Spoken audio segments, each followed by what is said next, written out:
What is the next step after the basic vowels and consonants? What is the next skill the children need to learn? I think it is combining vowels and consonants. The children need to learn how to pronounce a combination like ad or ap. How easy or difficult this is for the children depends quite a lot on how sounds are combined in their native language. For example, in Japan, the children may pronounce this adu at first. The best way to deal with this kind of issue is just to play games, where the target of the games is to pronounce vowel-consonant combinations. As the children play, they get better and better at reading, writing, and pronouncing the combinations through trial and error. In the previous video, I mentioned that consonants can be introduced through a two-step process. First, by focusing on the pronunciation at the beginning of words, through anchor words, such as d, dog, or g, gorilla. And now, this second step, where children learn how to pronounce a consonant when it follows a vowel, such as op, or ed, or ig. They then develop this skill further in the next few stages of phonics.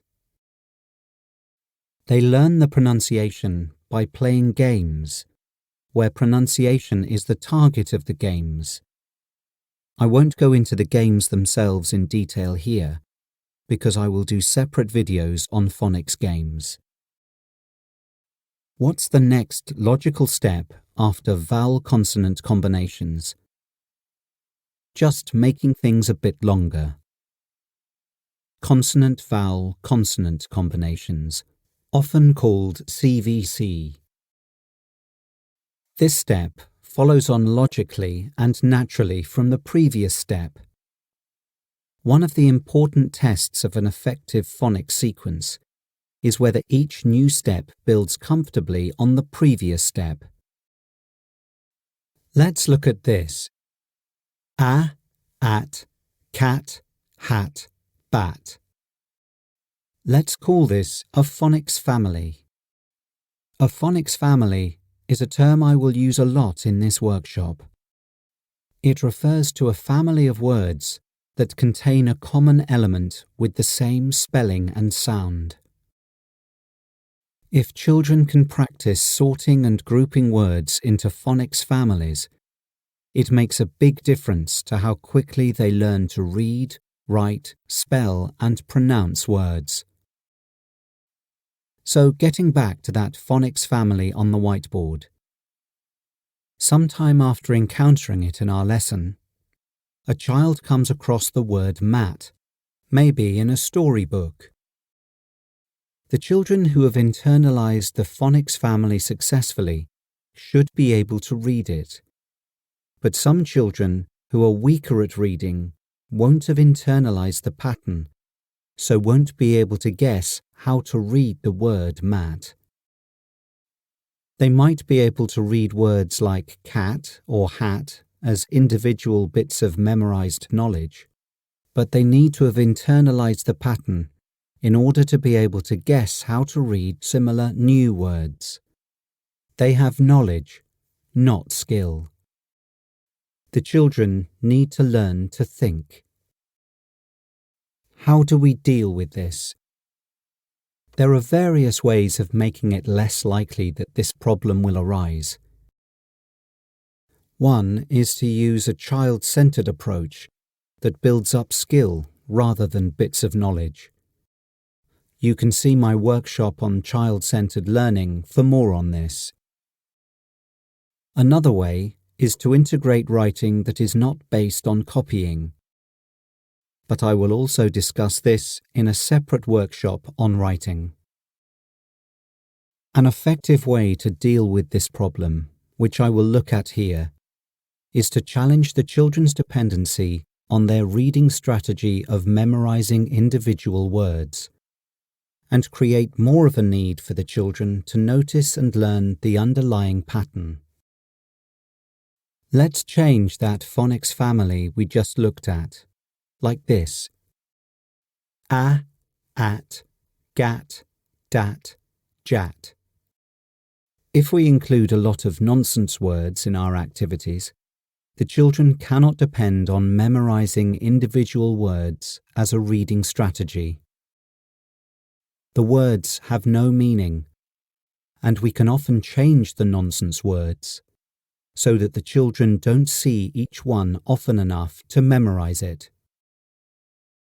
This creates more of a need for the children to notice the pattern, and when a child encounters the word mat in a storybook, she is more likely to be able to read it.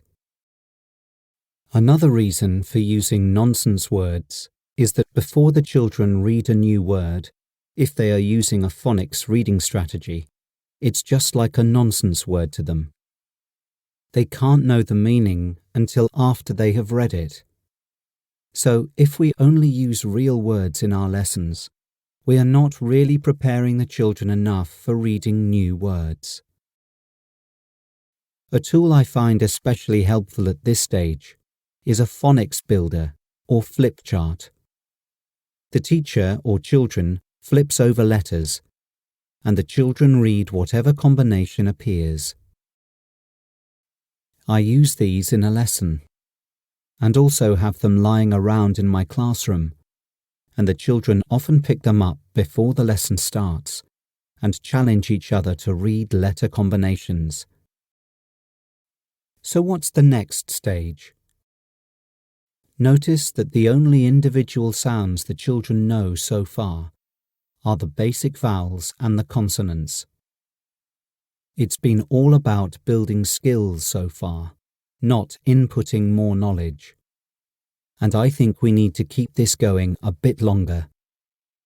I think the next step is to introduce longer words. Let's say the children come across this word without a picture. Hippopotamus. The children who don't use phonics as a reading strategy and who haven't seen the word before will probably be unable to read it. Many children who have learned phonics but only learned through real words may also find it difficult to read. But the children who have learned phonics through nonsense words at the CVC stage can do this. They can break it up into bits. Bits of long words often have no meaning. So learning phonics through nonsense words at the CVC stage prepares children to read long words. There are various ways of strengthening this skill. The easiest and probably the best way is to slip longer words into the games the children are playing and see if the children can work out how to read them, with you giving hints if necessary.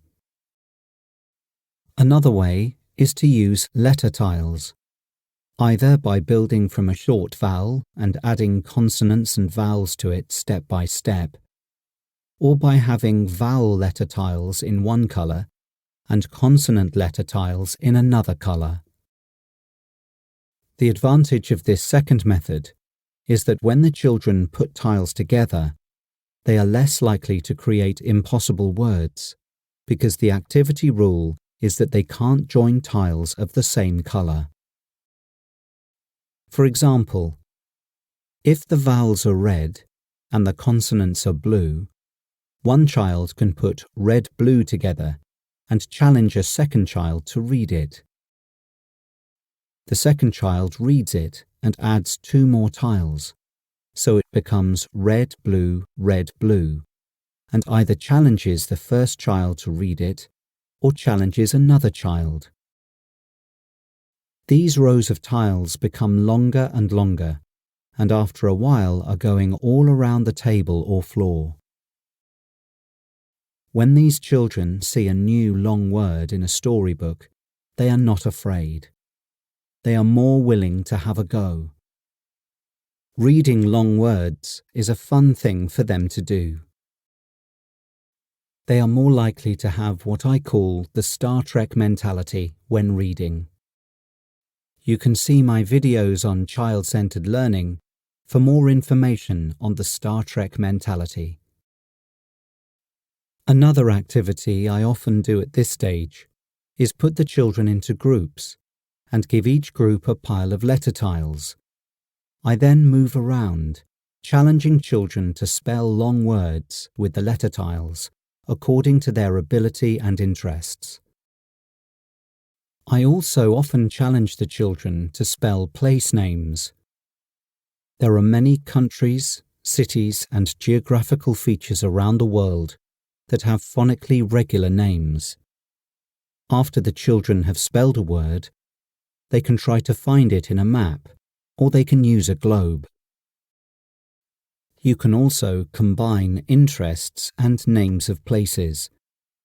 For example, if a child loves soccer, you can challenge the child to spell words like Madrid or Manchester. Manchester may be a little bit later, because the sound combination at the end of Manchester hasn't been learned yet. So what's the next stage, after long words? I will look at this in the next video.